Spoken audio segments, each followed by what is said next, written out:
I want to bring in Dr. Michael Warner. He's the medical director of critical care at Michael Garron Hospital, and he joins us from Toronto. First off, I really appreciate your time. I know how busy you and all the frontline workers are, and we want to thank you for that.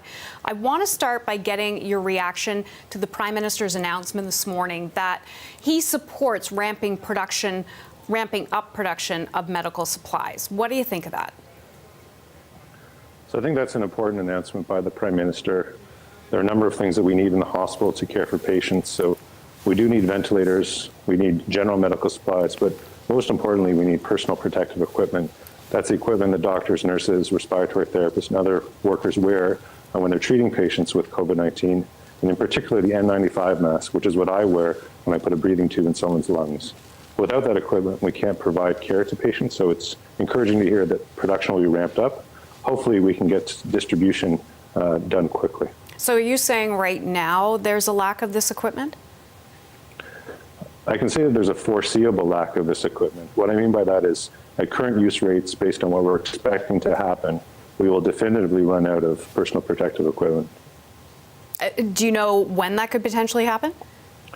I think it varies by hospital because there isn't an equal distribution of personal protective equipment among hospitals, but each hospital has an inventory. It also depends on how many patients they get with COVID-19, but I can say that we will definitely run out of personal protective equipment based on current inventory levels.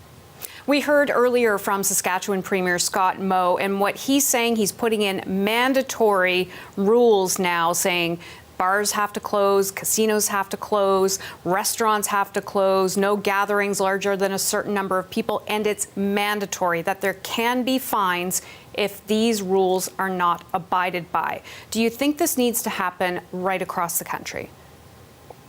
This needs to happen coast to coast to coast immediately. To me, that's what true leadership is, anticipating what's going to happen and making difficult decisions to protect Canadians.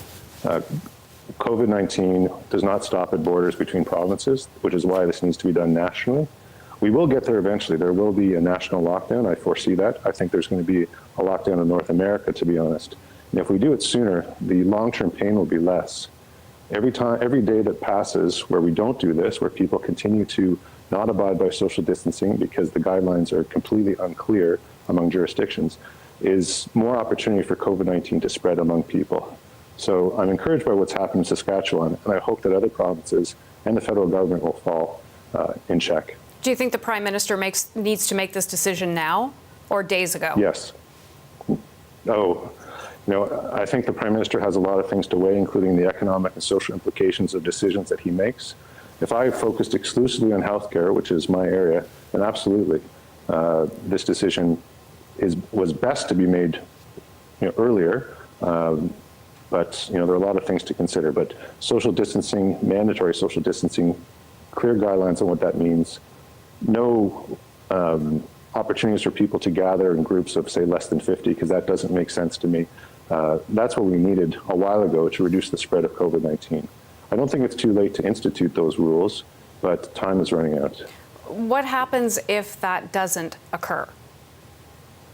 So what we want to avoid is a situation like Italy, or New York City, or San Francisco, or Seattle, where we're seeing exponential spread of COVID-19. It's a concept similar to compound interest, where patients infect more patients.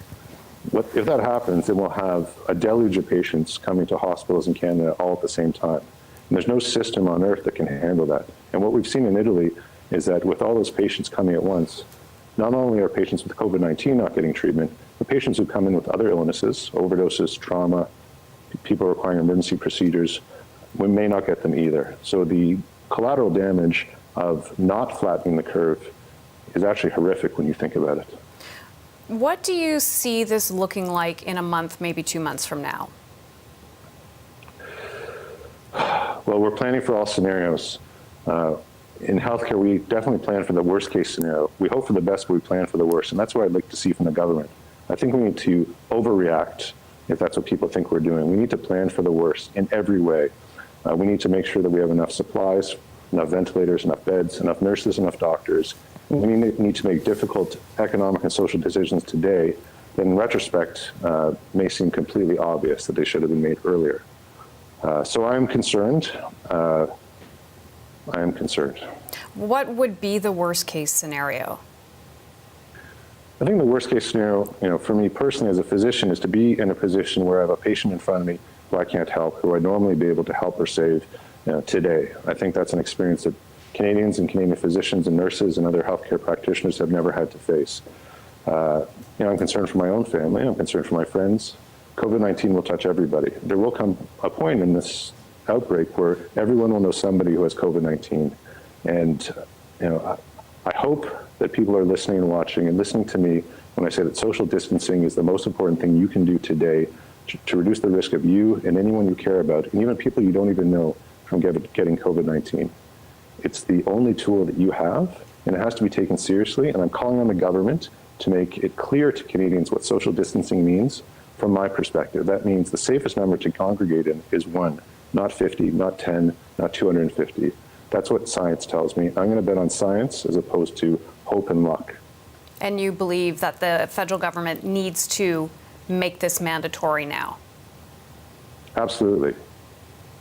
That was Dr. Michael Warner, the medical director of critical care at Michael Garron Hospital in Toronto. Thank you so much.